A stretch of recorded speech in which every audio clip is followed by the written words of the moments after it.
Oke, menentukan statistik uji. Kemudian yang keempat, menentukan kriteria keputusan. Ya, terakhir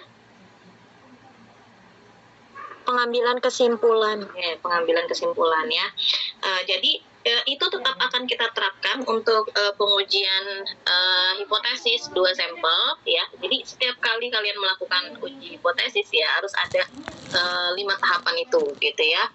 Baik mau kalau misalkan nanti di skripsi itu bisa dituliskan bertahap atau mungkin bisa langsung dijabarkan saja semuanya dari awal sampai akhir ya. Jadi nanti mungkin kalau misalnya mungkin ada yang sudah pernah bikin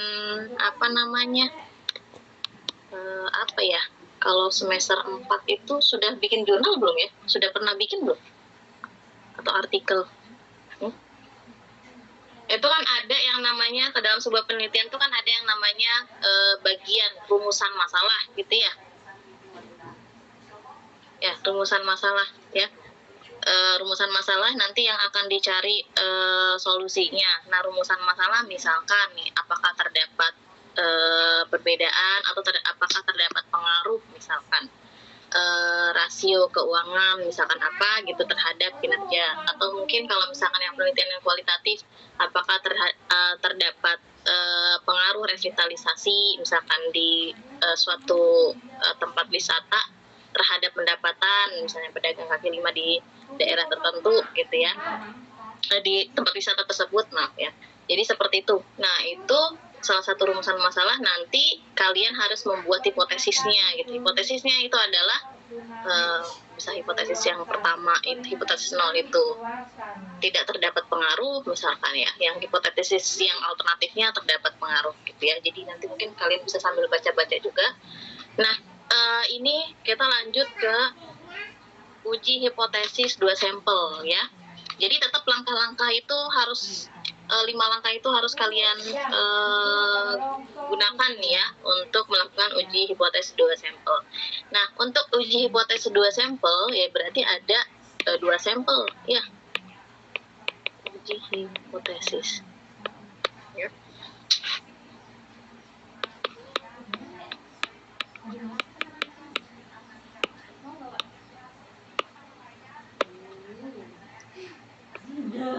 Ya.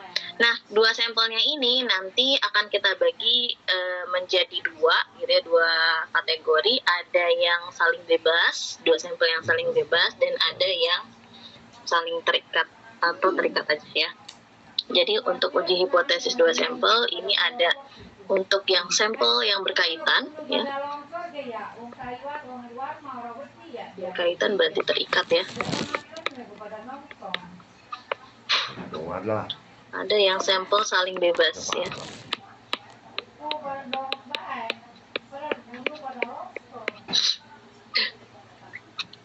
Jadi kalau sampel terikat, jadi misalkan nih ya kalian mau mengetahui perbedaan pendapatan, misalkan apa ya, Febimart ya pada sebelum semester UTS dan sesudah UTS misalnya gitu ya, atau juga mungkin mau lihat perbedaan kalau di total aset misalkan suatu bank sebelum COVID dan sesudah COVID misalnya gitu ya. Itu sampel yang saling terikat. Jadi objeknya itu sama tetapi ada 2 perlakuan berbeda yang mau kita bandingkan gitu. Atau mungkin nanti di sini mau melihat perbedaan nilai, misalkan nilai mata kuliah statistika ya sebelum diberikan materi melalui YouTube dan sesudah gitu. Jadi ada 2 perlakuan yang berbeda terhadap satu objek.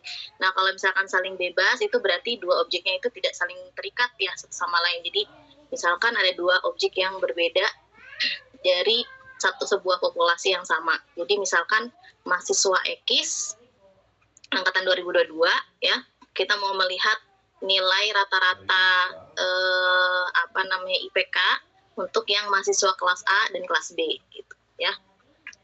Jadi itu sampel yang saling bebas.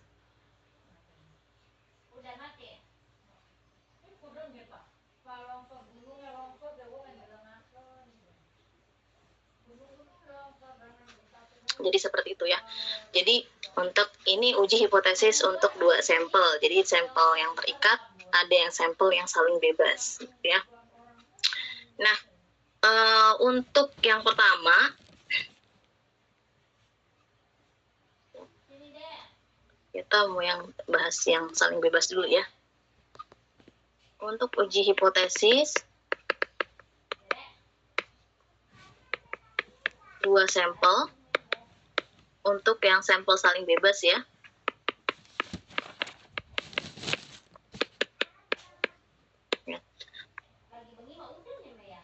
Nah, ini pada bagian sebelumnya untuk yang uji hipotesis satu sampel itu kan ada dibagi 2 kategori ya, ada yang standar deviasi populasinya diketahui dan ada standar deviasi populasinya tidak diketahui. Nah, begitu juga dengan yang uji hipotesis 2 sampel ini ya, bisa dilihat berdasarkan apakah diketahui atau tidak standar deviasi populasinya gitu ya. Nah, kalau yang sebelumnya uji hipotesis satu sampel untuk yang standar deviasi populasi tidak diketahui, kita menggunakan uji statistik apa? Statistik uji apa?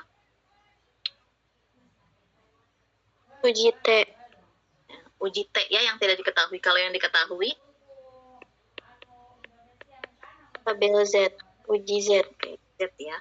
Oke, ya. Jadi untuk yang standar deviasi populasinya diketahui,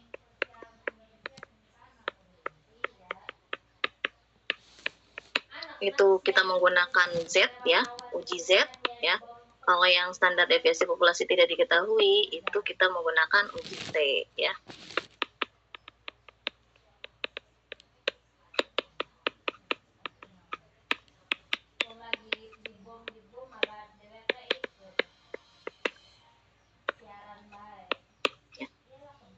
Nanti tahapannya sama aja ya, cuma nanti di sini untuk yang standar deviasi populasi tidak diketahui kita gunakan uji Z ya. Nah, nanti statistik ujinya itu adalah X1 dikurangi X2 dibagi dengan akar dari sigma 1 kuadrat ya, dibagi dengan M1 ditambah dengan sigma 2 kuadrat dibagi dengan N2.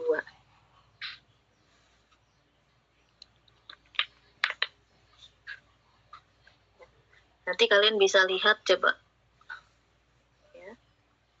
Untuk yang sampel bebas ya. Ini satu sampel ya.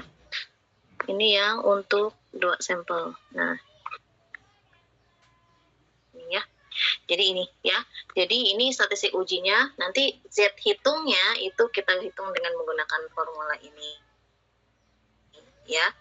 Nah, di sini ada X1, X2.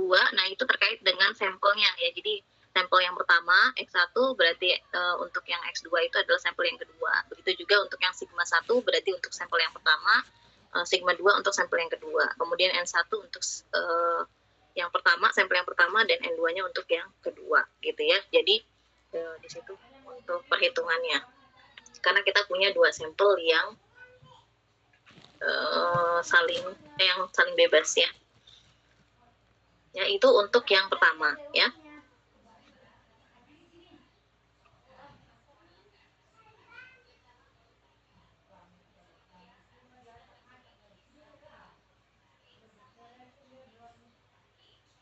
Oke, yang kedua ya.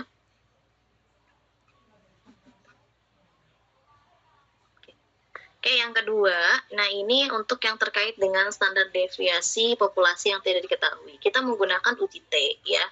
Nah, untuk uji T ini tetap kita nanti akan memerlukan nilai variansi atau standar deviasi sampel ya. Karena tidak diketahui kan, ya sama seperti yang sebelumnya uji hipotesis satu sampel. Nah, kita nanti akan menggunakan standar deviasi sampel ya, tes ini. Nah, nanti di sini kita akan bagi jadi 2. Jadi untuk bagian uji hipotesis 2 sampel untuk standar deviasi populasi yang tidak diketahui itu ada 2 ya. Yang pertama itu kita mengasumsikan, jadi asumsi standar deviasinya sama. Ya. Jadi nanti ada dua asumsi. Yang kedua itu adalah standar deviasinya tidak sama. Karena nanti kalau misalnya yang standar deviasinya kita asumsikan sama, ya, itu kita akan menggunakan standar deviasi sampelnya itu adalah sampel gabungan, ya. Tapi kalau misalkan untuk yang asumsinya standar deviasinya tidak sama, itu kita pisah, ya.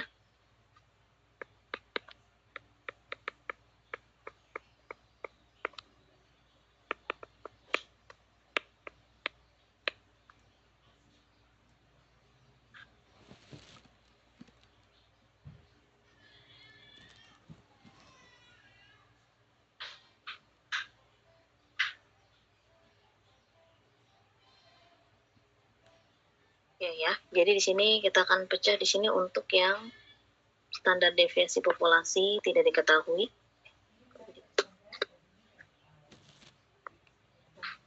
Jadi untuk standar deviasi populasi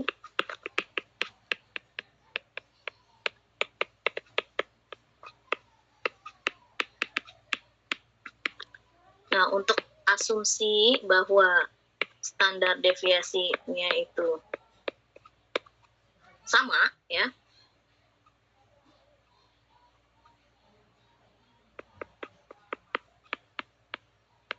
Ya.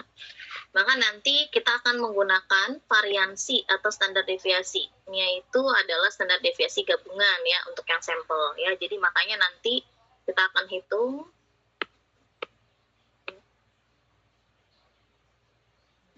untuk standar deviasi, ya. Sampelnya kan akan harus dihitung, ya. Karena nanti yang akan kita gunakan uji statistiknya adalah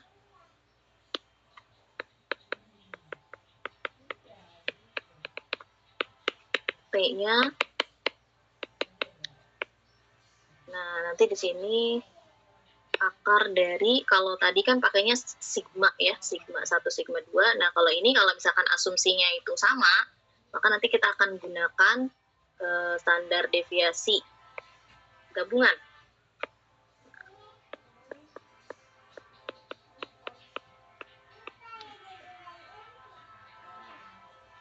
Nanti pada prakteknya mungkin kalian gunakan software SPSS, ya, atau Excel, ya. Yang gampang sih Excel. Kemudian di sini, jadi standar deviasi yang ininya nih, ya, gabungannya ini harus dihitung, ya. Ini perhitungannya cukup ribet, tapi tetap kalian harus tahu, ya, karena ini teorinya. Yang 1 dikurangi 1 S1 kuadrat ditambah N2 dikurangi 1 S2 kuadrat dibagi dengan N1 ditambah N2 dikurangi 2, gitu, ya. Jadi nanti untuk memperoleh si SP-nya ini, ya, kalian gunakan formula ini, gitu, ya. Karena ini adalah standar deviasi sampel yang perlu kalian hitung. Karena kan tadi asumsinya standar deviasi populasinya tidak diketahui, berarti harus dicari dari sampel, ya. Karena kita akan menggunakan statistik uji T, ya.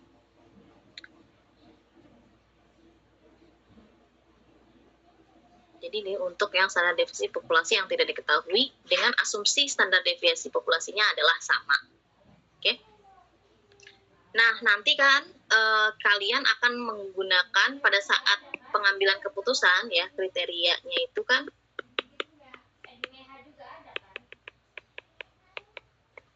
kalian akan membandingkan antara T hitung, ya, T hitung yang ini, ya, dengan T tabel.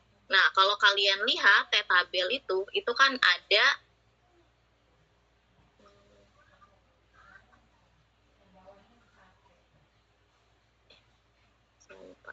T-nya ini, ya. Nah, di sini, ya.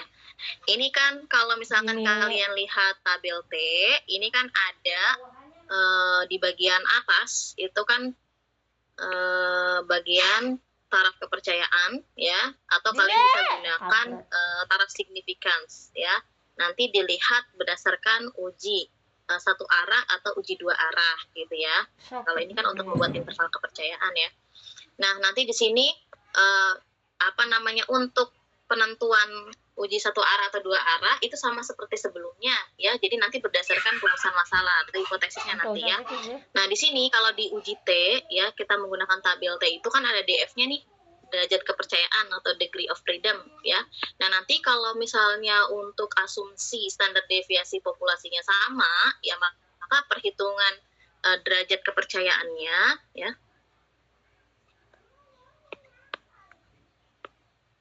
Nah, untuk derajat kepercayaannya itu adalah N1 ditambah N2. Jadi jumlah dari sampelnya ya, untuk yang sampel yang pertama sama sampel yang kedua, kemudian dikurangi 2 ya. Jadi ini untuk menentukan derajat kepercayaannya ya. Karena kita nanti akan menggunakan tabel T ya. Diam nggak sih? Bisa diam nggak sih? Untuk langkah-langkahnya tetap sama ya. Ya, jadi ini hal yang perlu kalian ketahui ya.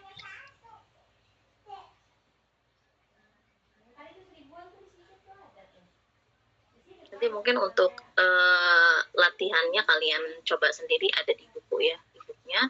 Nah, ini gambaran dulu. Nah, untuk yang tadi ini untuk standar deviasi populasi tidak diketahui dengan asumsi standar deviasinya sama gitu ya. Nah, sekarang yang kedua untuk yang asumsi standar deviasi populasinya tidak sama. Ya.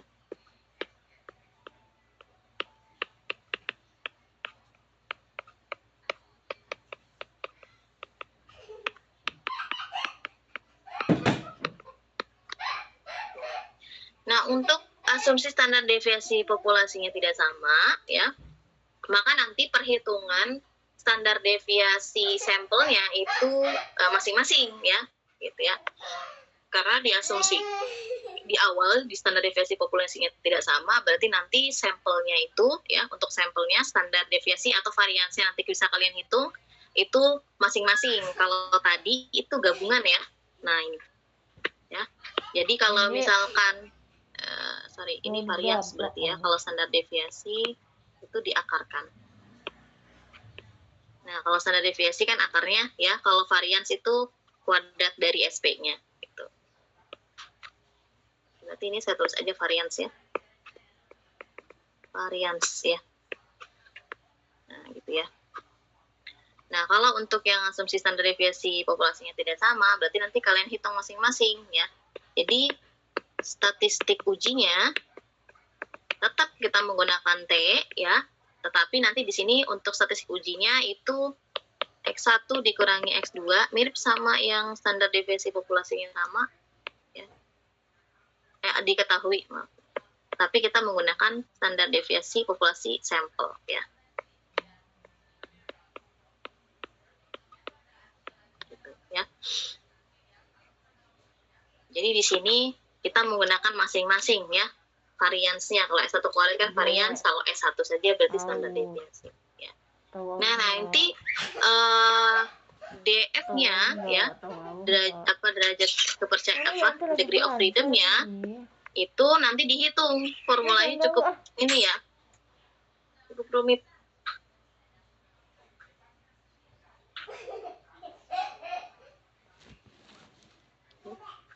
Jadi nanti degree of freedom-nya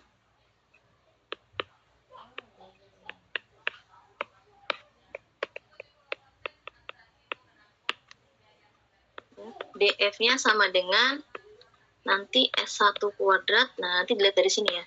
S1 kuadrat dibagi N ditambah dengan S2 kuadrat dibagi N2 ya, dikuadratkan. Nah, baru nanti di sini S1 kuadrat ya dibagi N1 ya dibagi dengan ini kuadrat ya dibagi dengan N1 dikurangi 1. Terus nanti S2 kuadrat dibagi dengan N2 kemudian dikuadratkan dibagi dengan N2 dikurangi 1 ya. Jadi nanti degree of freedom-nya itu nanti dicarinya seperti ini ya. Cuma kebanyakan diasumsikannya itu sama ya, karena kalau tidak sama jadi seperti ini.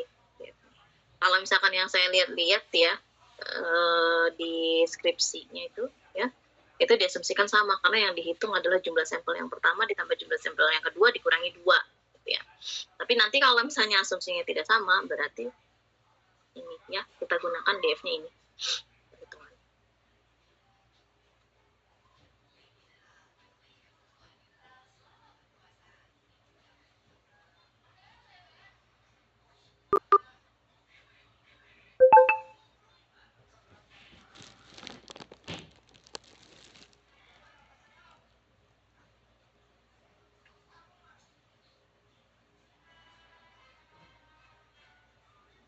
Ya, jadi ini untuk yang tadi uji hipotesis 2 sampel yang sampel saling bebas ya.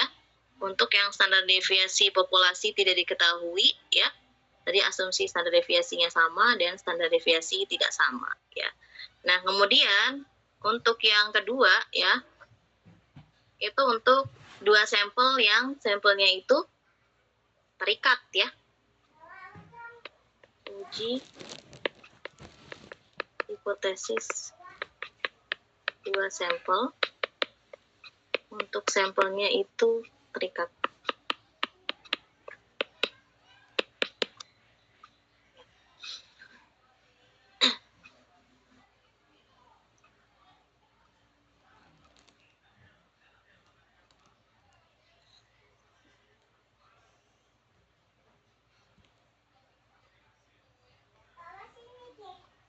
Nah, untuk yang uji hipotesis 2 sampel dengan sampel terikat ya, ini untuk statistik ujinya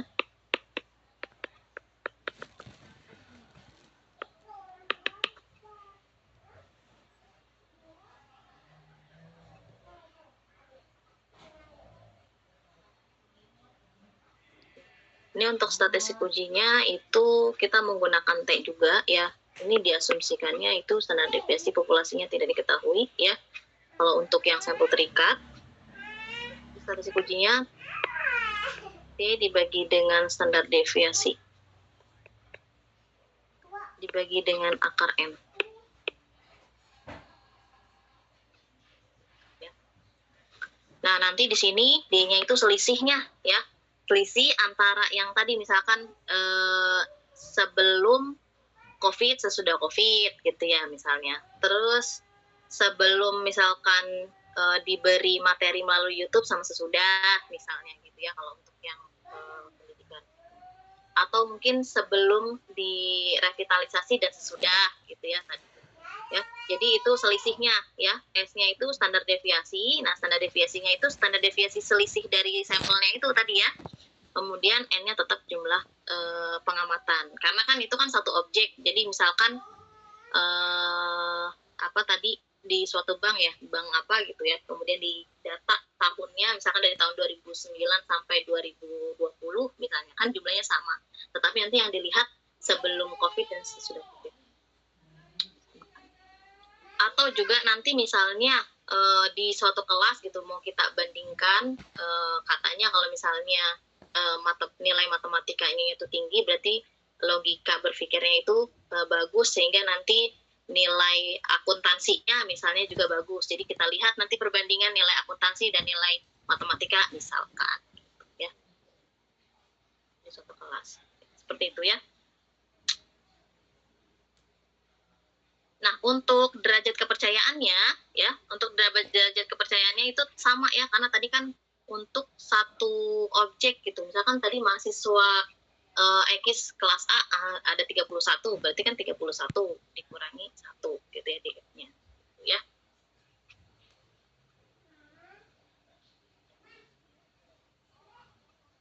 Jadi nanti DF-nya derajat kepercayaannya itu adalah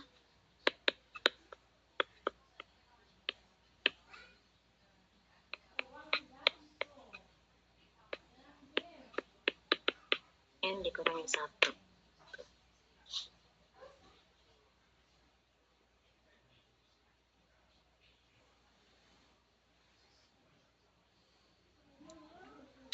Ya, jadi ini untuk ringkasannya seperti ini. Untuk langkah-langkah pengujiannya tetap sama, ada 5 langkah. Nah, nanti yang membedakan adalah statistik ujinya, ya. statistik uji, kalau misalkan nanti kalau untuk yang tabel ya tetap kalau misalnya standar deviasi populasinya diketahui tetap pakai tabel Z ya, kalau tidak diketahui berarti tetap pakai tabel T. Cuma nanti pada saat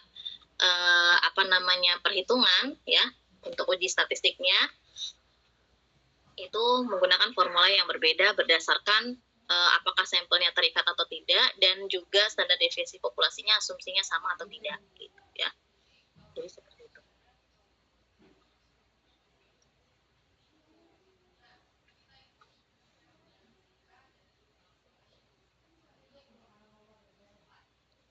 Nah, nanti di sini kita lihat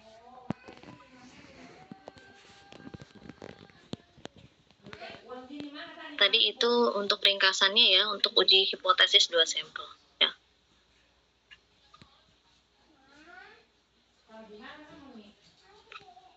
Yang ini yang saling bebas ya, nanti kalian bisa lihat di sini.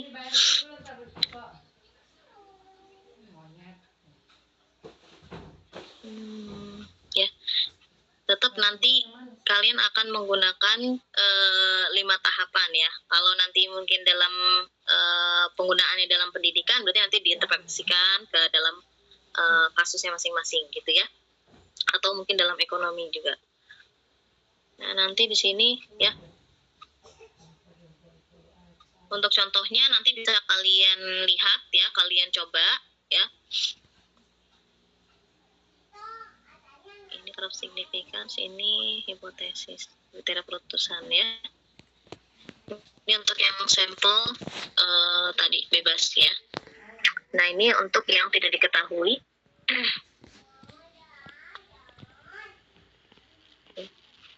Ini untuk yang tidak diketahui.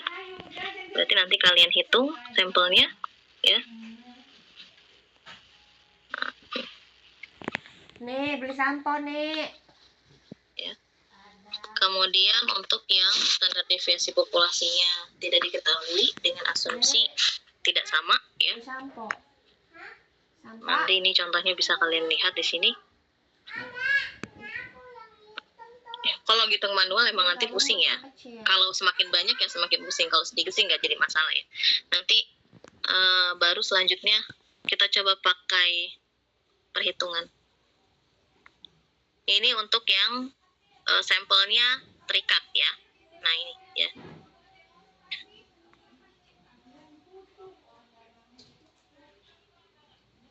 Nanti kalian bisa coba cek ya. Nah ini juga di sini pakainya Excel ya. Excel Statistical Analysis. Jadi nanti kalau kalian lihat, sebenarnya nanti kalau untuk yang di Excel, coba kalian lihat di menu data ya. Atau nanti saya coba ini deh.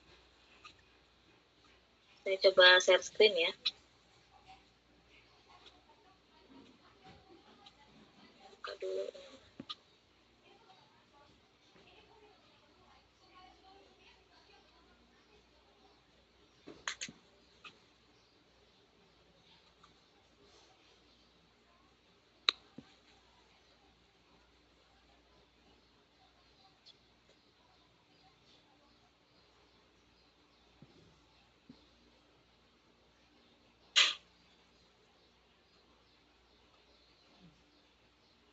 Saya coba tampilkan Excel saya ya.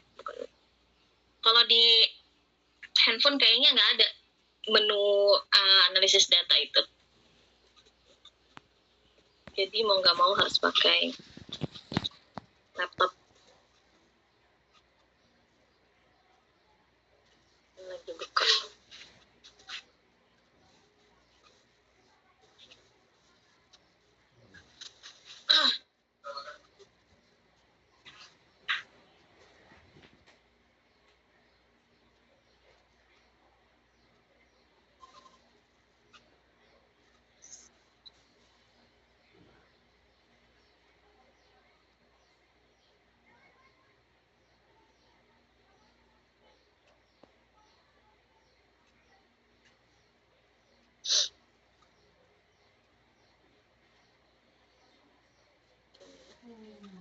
Nah, ini di sini nanti kalian di bagian menu bar data ya, coba dicek di Excel di laptopnya masing-masing atau di komputer masing-masing. Nah, ini ada data analisis ya, jadi nggak perlu pakai SPSS juga nggak masalah ya, jadi masih bisa. Nah, ini nanti kalian bisa pilih nih mau tadi uji korelasi nanti ya dibahasnya ya. Nah, ini di sini untuk 2 sampel untuk varian sini ANOVA ya. Nah, nanti di sini nih ya ada uji T ya untuk 2 sampel yang berpasangan ya. Di sini juga untuk asumsinya sama, nah ada tidak sama ya.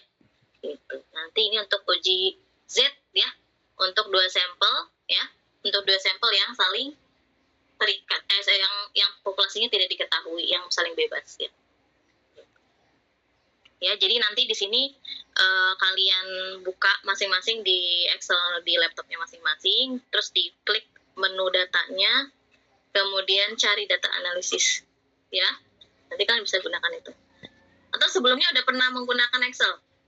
Waktu di statistika deskriptif katanya kan itu ya, bikin artikel regresi ya, atau korelasi kan ya, pakai Excel atau pakai SPSS? Pakai Excel, Bu. Pakai Excel, berarti udah tahu ya ini.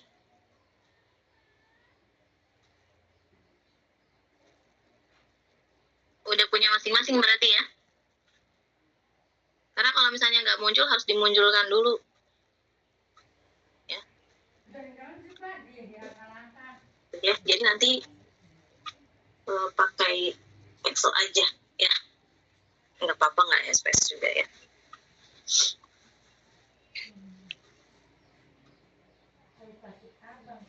Nah, jadi nanti kalian gunakan itu ya.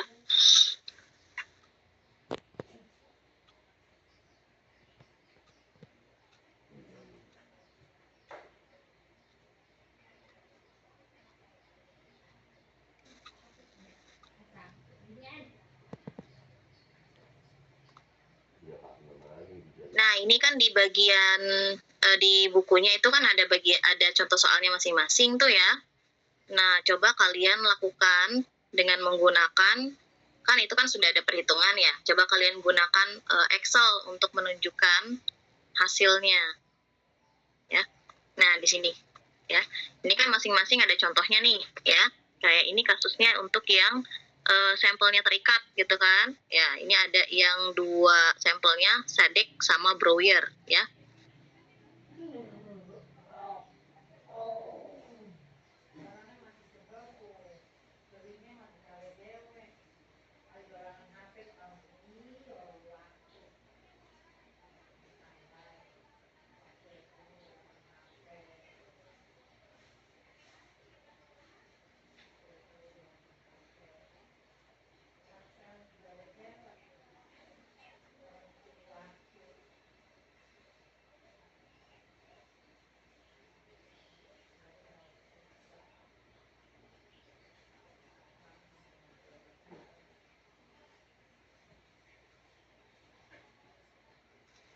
Maaf tadi keluar ya.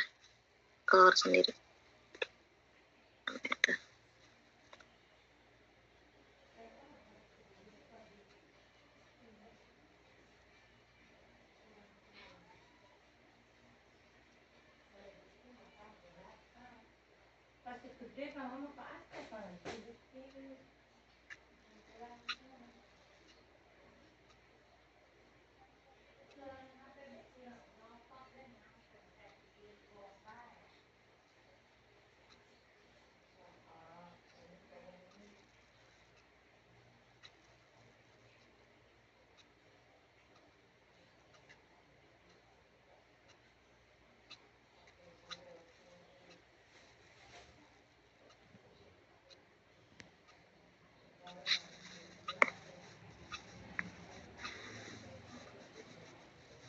Nah, jadi hari ini ya, nanti kalian coba lakukan latihan tapi menggunakan Excel ya. Nah, untuk soalnya itu ada di contoh soal yang ada di sini aja. Ya. Nanti baru sambil kalian pikirkan gitu kan untuk studi kasusnya, misalnya untuk yang 1 sampel ya dan 2 sampelnya ya. Kemudian langsung kalian gunakan Excel untuk melakukan perhitungan statistiknya. Nanti tinggal kalian bandingkan dengan tabelnya. Nah, pertama ini, nah ini ya.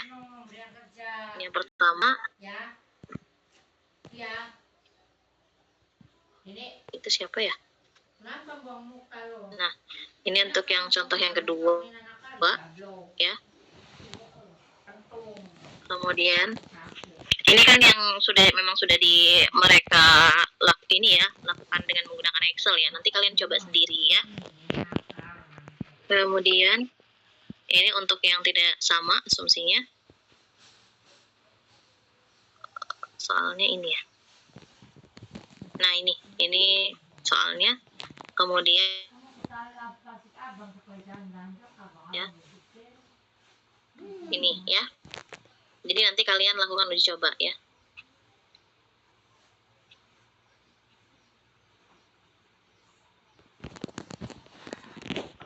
Sampai sini ada yang mau ditanyakan? Ya Ibu, sebelumnya izin bertanya. Iya. Untuk kalau misalkan itu kan tadi untuk Excel-nya itu 2000 berapa ya? Kalau misalkan yang 2010 itu bisa nggak Bu? Soalnya saya perhatikan nggak ada yang data analis gitu. Nggak ada yang data analisis. Kalau nggak ada data analisis, coba dimunculkan aja. Kalau nggak salah itu di bagian apa ya? Preferences ya, kalau nggak salah tuh. Ntar coba saya lihat ya. Soalnya agak sedikit beda ya kalau yang pakai Windows. Iya Bu, saya 2010 ini makanya. Saya nggak tahu ya kalau 2010 ada atau enggak ya. Tapi coba kamu buka aja di menu file apa menu Excel-nya gitu ya. Terus di preferences ya. Ada nggak di situ?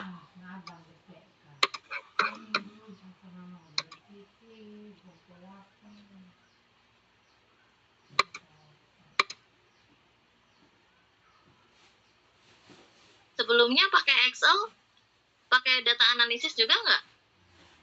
Waktu statistika deskriptif yang uji regresi sama korelasi. Itu manual Bu. Oh, manual. Iya. Datanya sedikit ya? Iya. Coba deh sekarang yang lain, coba buka masing-masing. Muncul nggak data analisisnya? Laptopnya masing-masing coba. Atau komputer rumah gitu? Ada Bu. Ada ya? Udah ada ya?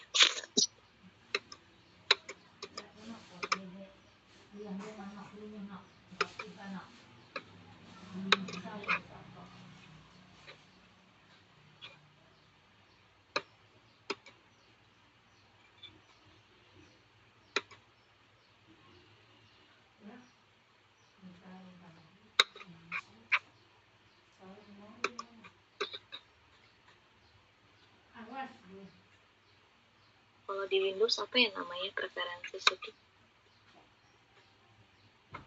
Coba di menu file atau mungkin di properties.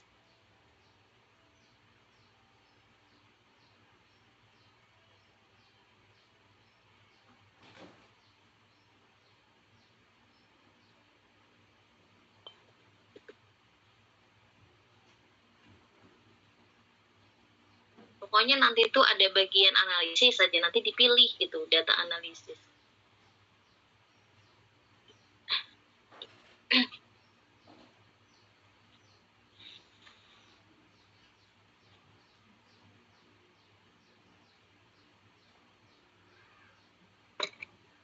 Tetap tidak ada Bu di Excel 2010 ini. Oh, nggak ada. Iya. Coba bisa di itu lah, di apa tampilkan layar di screen share. Oke.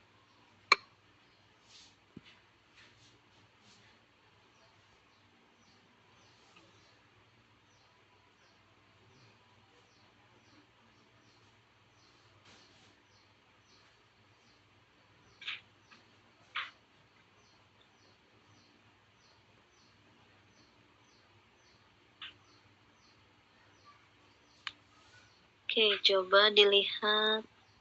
Oke, coba pilih file. Option.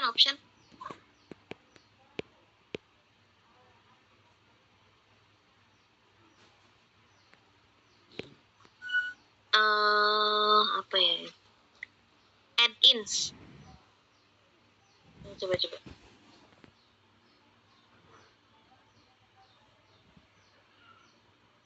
Itu ada analysis toolpack itu tuh. Analysis toolpack-nya itu coba ada ditambah nggak itu?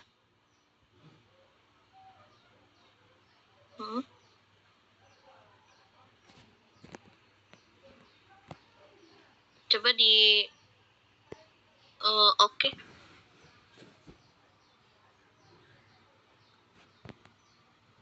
Muncul ya. Datanya tetap nggak muncul ya. Coba tadi pilih Go tadi, coba tadi. Add-ins, itu padahal ada ya itunya.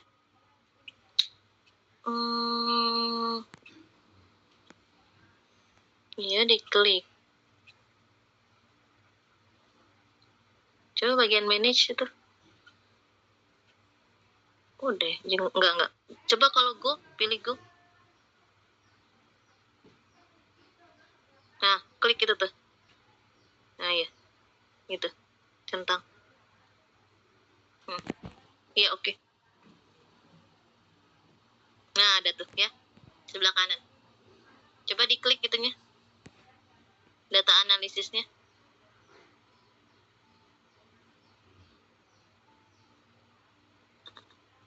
Nah, coba. Ada nggak itu tadi yang regresi? Ada ya? Oke, sudah. Ya. Yang tadi belum ada juga bisa diikuti tadi ya.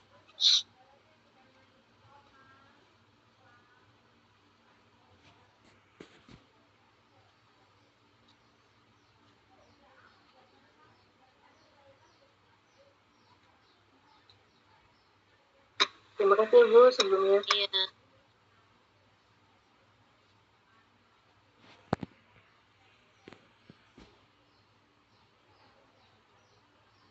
Ya, untuk yang manual latihan aja ya. Kalau latihan masing-masing ya nanti untuk prakteknya pakai Excel aja ya.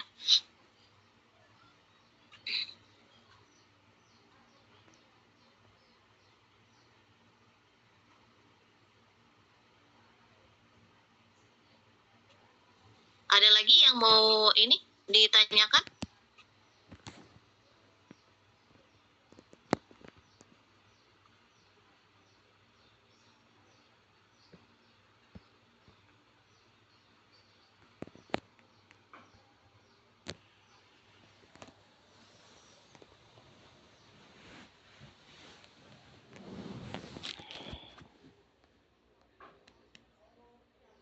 Ibu